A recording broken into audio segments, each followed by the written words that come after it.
अस्सलाम वालेकुम। कहानी को आखिर तक पूरा सुनिएगा और अगर आप चैनल पर नए हैं तो सब्सक्राइब ज़रूर कीजिएगा। मेरी नंद के 5 बेटे थे जबकि मेरी 2 बेटियां थीं। मैं चाहती थी कि मेरे भी 5 बेटे हों। मैंने अपनी इस ख्वाहिश का इजहार अपनी नंद से किया तो वो कहने लगी, भाभी मुझे मेरी सास हर जुमेरात को एक खीर बना कर खिलाती थी, इसलिए मेरे तो सारे बेटे पैदा हुए। अगर तुम कहो तो मैं तुम्हारे लिए भी वो खीर बनवा लाऊंगी। ये सुनकर मैंने फ़ौरन हाँ कह दी और मेरी नंद हर जुमेरात को मेरे लिए खीर बना कर ले आती थी और कहती कि ये खीर मैं तुम्हें ख़ुद खिलाऊंगी। यूँ मेरी नंद हर जुमेरात वो मेरे लिए खीर बना कर लाती थी। एक दिन जब वो मुझे खीर खिलाने लगी थी, उसका छोटा बेटा भागता हुआ उस तक आया और मेरी नंद के हाथ से खीर का प्याला गिर गया और ये देखकर मेरी आंखें फटी की फटी रह गईं कि प्याले के अंदर एक सफ़ेद कागज़ पड़ा हुआ था जिस पर लिखा था, मेरा नाम ऐनी है और मेरा शौहर बहुत बड़ा ज़मींदार है।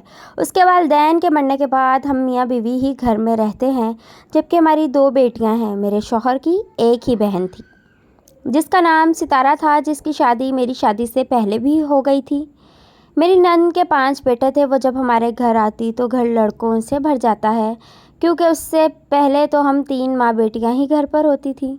मेरा शौहर तो ज़मीनों के कामों में इतना मसरूफ़ रहता था कि शाम को ही आता था।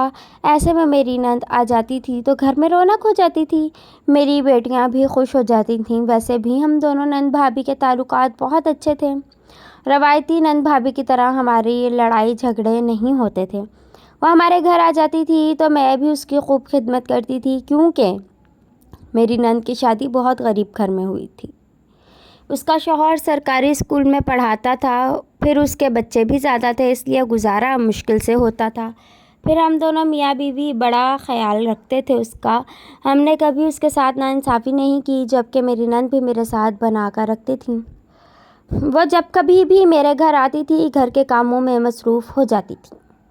हालांकि हमारे घर में तो मुलाजिम थे जो किचन से लेकर बाहर तक का काम खुद ही कर लेते थे, लेकिन उसके बावजूद मेरी नंद जब भी मैके आती थी अपने भाई और भतीजियों के लिए कुछ ना कुछ नया बनाने बैठ जाती थी। मैं भी उससे कहती थी, अरे भाई सितारा, तुम ये काम मत किया करो, हमारे घर में नौकर हैं, वो खुद ही सारा काम कर लेते हैं। ये सुनकर वो उदास हो जाती थी और मुझसे मुखातिब होकर कहती थी, भाभी क्या आपको मेरा यूँ आपके घर में काम करना पसंद नहीं है? ये सुनकर मैं हैरान परेशान रह जाती थी। उसने यह बात सोच भी कैसे ली? अरे पगली, ये सिर्फ मेरा घर नहीं है बल्कि तुम्हारे भाई का भी घर है। मैं तुम्हें मना करने वाली कौन होती हूँ? मैंने जल्दी से यह बात कही ताकि मेरी नंद ये ना समझे कि मैं रवायती भाभीयों की तरह उससे जलती हूँ। ये सुनकर वो भी खुश हो जाती थी और हम सब के लिए बड़े मज़ेदार खाने पकाती थी। बल्कि यही नहीं, वो अपने घर से भी कुछ ना कुछ पका कर हमारे लिए ले आती थी।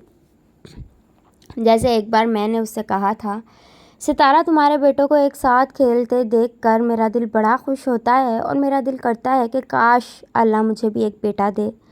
ये सुनकर मेरी नंद कहने लगी, अरे भाभी, खैर है, आपकी 2 प्यारी प्यारी बेटियां हैं और वैसे भी मेरा भाई आपको कौन सा बेटा ना पैदा करने पर ताने मारता है। यूँ सुनकर मैंने उसकी बात से इत्तफाक करते हुए कहा, हाँ तुमने ठीक कहा है, लेकिन तुम सोचो कि मैं एक माँ हूँ, मेरा भी दिल करता है कि मेरे भी बेटे हों। ये सुनकर मेरी नंद कहने लगी, भाभी आपको भी बेटों की ख्वाहिश है?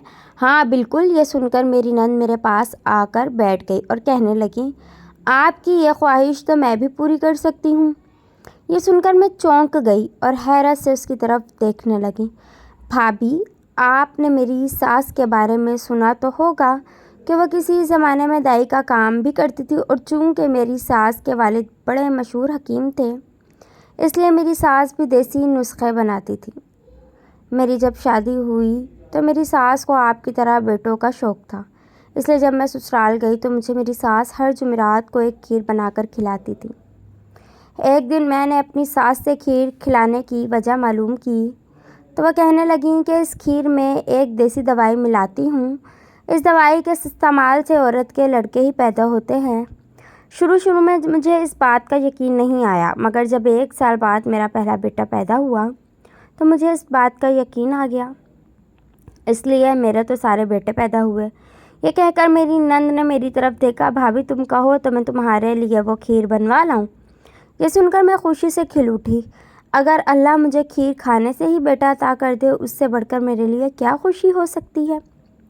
میں نے فوراً اپنی نند سے کہہ دیا کہ وہ میرے لیے اپنی ساس سے کھیر بنوا لائے۔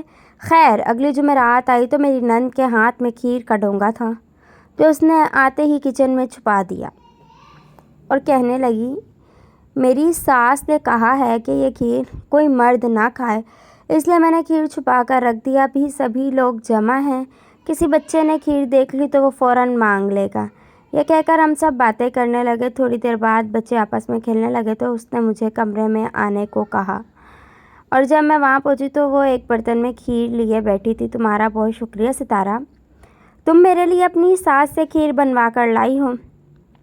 یہ سن کر اس نے مجھے اپنے گلے سے لگا لیا اور کہنے لگی، بھابھی ایسا کہہ کر مجھے شرمندہ نہ کریں۔ اگر آپ کا بیٹا پیدا ہوا تو سب سے زیادہ خوشی تو مجھے ہوگی، کیونکہ وہ میرے بھائی کا بیٹا ہوگا۔ یہ تو میرے لیے خوشی کی بات ہے۔ یہ کہہ کر وہ مجھ سے الگ ہوئی اور اس نے کھیر کا ایک چمچ بھر کر میرے منہ میں ڈال دیا۔ اسی طرح اگلی جمعرات کو بھی میری نند آئی اور میرے لیے کھیر بنوا کر لے آئی۔ دوسری جمعرات گزری تو میری طبیعت کچھ گری گری رہنے لگی، جیسے تھکاوٹ کے بعد جسم ڈھیلا پڑ جاتا ہے۔ میں نے شوہر کو بتایا تو وہ کہنے لگا، کل جب ہم پارٹی میں جا رہے تھے تم اس وقت بھی تھکی تھکی لگ رہی تھی۔ میں دل کیا کہ تم سے کہہ دوں کہ تم میرے ساتھ مت جاؤ اور گھر میں آرام کر لو، مگر تم جلد تیار ہو گئی، اس لیے میں نے تمہیں جانے سے منع نہیں کیا۔ یہ سن کر میں اپنے شوہر کے پاس آ بیٹھی۔ ہاں اس وقت بھی میری طبیعت کچھ ایسی ہی تھی، مگر باہر نکل کر میری طبیعت کچھ بہتر ہو گئی۔ یہ شاید کل والی تھکاوٹ کا اثر ہے۔ اپنے شوہر کی یہ بات سن کر میں نے اس کی طرف دیکھا ہی نہیں۔ ایسی کوئی بات نہیں، کچھ دنوں سے میری طبیعت ایسی ہی ہے، بیٹھے بیٹھے چکر آ جاتے ہیں، شاید بی پی لو رہنے لگا ہے۔ یہ سن کر میرے شوہر نے مجھے مسکرا کر دیکھا اور کہنے لگا، چلو پھر ڈاکٹر کے پاس چلتے ہیں، چیک اپ کرا لیتے ہیں، کہیں کوئی خوشخبری ہی نہ ہو۔ یہ سن کر میں شرمانے لگی۔ خیر اس نے تو مجھے یہ بات تنگ کرنے کے لیے کہی تھی، مگر سچ تو یہی تھا کہ کچھ دنوں سے میری طبیعت خراب رہنے لگی تھی۔ میں خود سوچ رہی تھی کہ کسی ڈاکٹر کے پاس چلی جاؤں، مگر اس سے پہلے ہی میری نند کی کال آ گئی، اور جب اس نے کہا کہ میری طبیعت خراب ہے تو وہ فوراً میرے پاس پہنچ گئی اور کہنے لگی، بھابھی مبارک ہو۔ جب میری ساس مجھے کھیر کھلاتی تھی تب میری بھی یہی کیفیت ہوتی تھی۔ اگر تمہارا دل چاہ رہا ہے تو تم ڈاکٹر کے پاس چلی جاؤ، مگر میں تو یہی کہوں گی کہ یہ کھیر کا اثر ہے، دیکھنا جلد آپ کی گود میں بھی ایک پیارا سا بیٹا ہوگا۔ نند کی اتنی اچھی باتیں سن کر میں بہل گئی اور میں نے فیصلہ کیا کہ میں ڈاکٹر کے پاس نہیں جاؤں گی۔ اگر یہ اس کھیر کا ری ایکشن تھا تو میرے لیے بہت اچھا ہے، اس لیے میں نے یہ برداشت کر لیا۔ اور یوں تیسری جمعرات بھی آ گئی۔ اس دن بھی میری نند گھر آئی تو کہنے لگی، بھابھی اگر آپ کی طبیعت اس کھیر کی وجہ سے خراب ہونے لگی ہے تو پھر یہ چھوڑ دیں۔ یہ سن کر میں نے اپنی نند سے کہا کہ تم جلدی سے کھیر لے آؤ، ابھی ہمارے بچے کھیل رہے ہیں، وہ شیطان آ گئے تو ساری کھیر کھا لیں گے۔ یہ سن کر میری نند مسکرانے لگی اور پھر جلدی سے کھیر لے کر میرے پاس آ گئی۔ کھیر کھلاتے ہوئے وہ مجھ سے کہنے لگی، بھابھی دیکھنا جب تمہارے بھی بیٹے پیدا ہوں گے تو تمہیں یہ سب درد بھول جائیں گے۔ یہ سن کر میں بھی اس کی باتوں میں آ گئی اور خوب مزے سے کھیر کھانے لگی، مگر اچانک ہی میرے نند کے چھوٹے بیٹے کے رونے کی آواز آئی، جو کہ ابھی ادھر ہمارے پاس آ رہا تھا۔ جب تک ہم کچھ کرتے تب تک اس کا بیٹا بھاگتا ہوا اس تک آیا اور میری نند کے ہاتھ سے کھیر کا پیالہ گر گیا۔ ارے تم نے یہ کیا کر دیا؟ میری نند اپنے بیٹے پر برس پڑی، کیونکہ اس کے کپڑوں پر بھی کھیر گر چکی تھی، جبکہ باقی کی کھیر میرے کمرے کی کارپیٹ پر پھیل چکی تھی، اور میں حیرانی سے یہ سب دیکھ رہی تھی۔ مگر میری حیرانی کی وجہ یہ نہیں تھی کہ میری نند کے بیٹے نے کھیر گرا دی تھی، بلکہ میری آنکھیں تو یہ دیکھ کر پھٹی کی پھٹی رہ گئیں کہ پیالے کے اندر ایک سفید کاغذ پڑا ہوا تھا۔ یہ کیا؟ میں حیرانی سے اس کاغذ کو دیکھنے لگی मेरी नंद ने अपने बेटे को एक थप्पड़ मारा और मुझसे कहा, भाभी मैं बाथरूम से मुँह हाथ धोकर आती हूँ। मेरी नंद ये कहकर बाथरूम में चली गई, जबकि मैं बड़ी तेज़ी से उठी और मैंने खीर के बर्तन के नीचे दबे इस कागज़ को जल्दी से उठा लिया। मैंने उस कागज़ को सीधा करके देखा तो मेरी तो रूह लरज़ गई, क्योंकि उस कागज़ पर लफ्ज़ मौत लिखा हुआ था। ये देखकर मैं डर गई। उफ़ मेरे खुदाया, ये मेरी नंद मुझे क्या खिला रही थी? मैंने उसका क्या बिगाड़ा था? ये सोचकर मैं परेशान हो गई। उसी वक्त मेरी नंद बाथरूम से निकल आई और मैं उसके देखने से पहले ही वापस बिस्तर पर बैठ गई। मैं ये सब साफ़ कर देती हूँ, ये कहकर वो कालीन की तरफ बढ़ी। नहीं नहीं, तुम ये सब मत करो, मैं मुलाज़िमा को बुलाती हूँ, वो ये सब साफ़ कर देगी। मेरी बात सुनकर उसका चेहरा तारीक हो गया।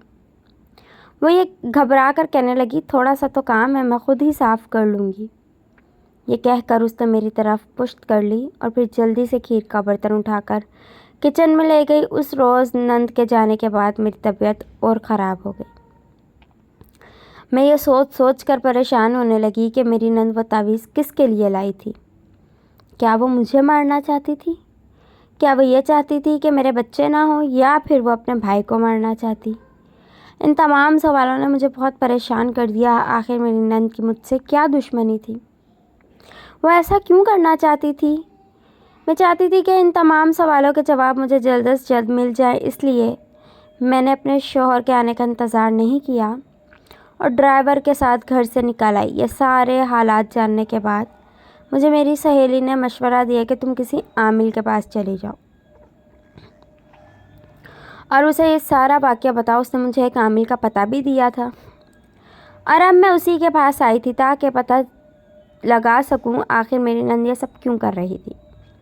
मैंने आमिल बाबा को सारी बात बताई और वो अपने हिसाब किताब में मसरूफ़ हो गया। कुछ देर बाद उसने सर उठाया तो ऐसी बात कह दी जिसे सुनकर मेरे कदमों से ज़मीन निकल गई। उसने मुझे बताया कि ये सब तुम्हारी नंद कर रही है, ये काला जादू है और इसके ज़रिए वो तुम्हें मारना चाहती है। ये सुनकर तो मेरी तबीयत ख़राब हो गई। मैं बड़ी मुश्किल से घर तक आई। उस दिन मैं घर आई तो मैं नीम बेहोश थी। मुझे ऐसा लग रहा था कि मेरे पैरों से जान आहिस्ता आहिस्ता निकल रही हो। ये देखकर तो मैं बिल्कुल बेहोश हो गई। मुझे यूँ लग रहा था कि मेरी मौत करीब आ चुकी है, लेकिन अभी मेरे ज़िंदा रहने के दिन बाकी थे। लिहाजा जब मुझे दोबारा होश आया तो ये शाम का वक्त था। मैं कमरे में बिल्कुल अकेली थी। मैंने अपने शौहर को आवाज़ दी, वो जल्दी से मेरे पास आ गया। मैंने उससे पानी मांगा और फिर उसने मुझे बताया कि तुम्हारी तबीयत बहुत ख़राब हो गई थी, इसलिए मैंने डॉक्टर को बुला लिया था, लेकिन अब तुम ठीक हो। मैं तुम्हारे लिए कुछ खाने को भेजता हूँ। ये कहकर वो बाहर चला गया। मैंने बेड से टेक लगाकर आंखें बंद कर ली। थोड़ी देर बाद एक आवाज़ सुनाई दी, जिसे सुनकर मैं फिर से घबरा गई। मैंने आंखें खोलकर देखा तो खाने के बर्तन लिए मेरी नंद खड़ी थी। उसे देखकर मुझे गुस्सा आ गया। गर्मा गर्म सूप पी लें भाभी, ये कहकर उसने जूं ही सूप का बाउल मेरी तरफ बढ़ाया, मैंने उसे अपनी नंद पर उलट दिया। डाइन कमीनी, मैंने तुम्हारा क्या बिगाड़ा था जो तुम मेरी जान लेने के दर पे हो गई हो? गर्मा गर्म सूप उसके हाथ और बाजुओं पर उलट चुका था। मैंने देखा मेरी नंद की आंखों में आंसू थे। ये आप क्या कह रही हैं भाभी?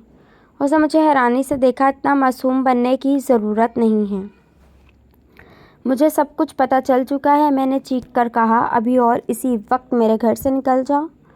मेरा दिल किया कि मैं उसे धक्के मार मार कर घर से निकाल दूं। ये सुनकर मेरी नंद आगे बढ़ी और उसने मुझसे भी ऊंची आवाज़ में चिल्ला कर कहा, ये घर तुम्हारा नहीं है कमीनी, ये मेरे भाई का घर है, ये मेरे वालिदैन का घर है।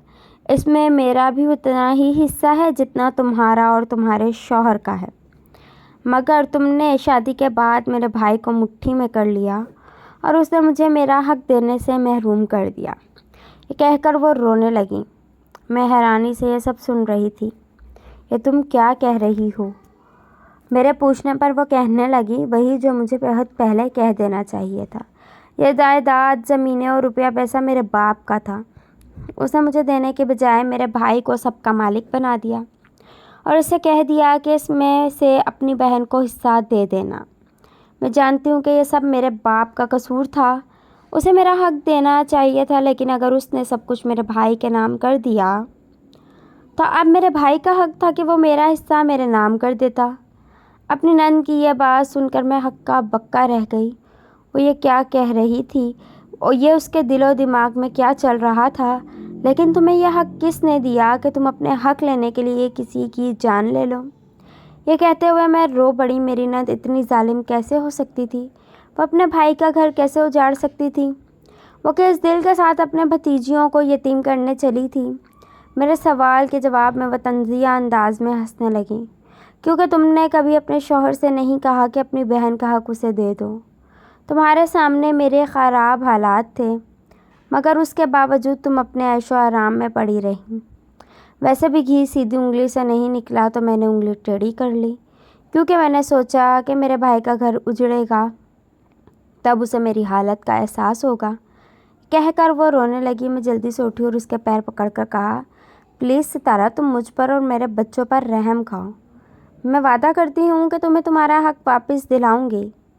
یہ سن کر میری نند میرے گلے سے آ لگی اور کہنے لگی، بھابھی مجھے بھی اپنے بھائی کا گھر اجاڑنے کا کوئی شوق نہیں تھا، مگر میں بہت مجبور تھی۔ میرے سسرال والے مجھے بات بات پر اس کے طعنے دیتے تھے کہ تم تو گھٹ گھٹ کر جی رہی ہو اور تمہاری بھابھی وہاں عیش کر رہی ہے۔ یہ کہہ کر اس نے میرے سامنے ہاتھ جوڑ دیے۔ مجھے بھی معاف کر دو ستارہ۔ میں نے بھی فوراً اس سے معافی مانگ لی اور یوں ہمارا رشتہ پھر سے ویسا سچا اور مضبوط ہو گیا۔ اللہ حافظ۔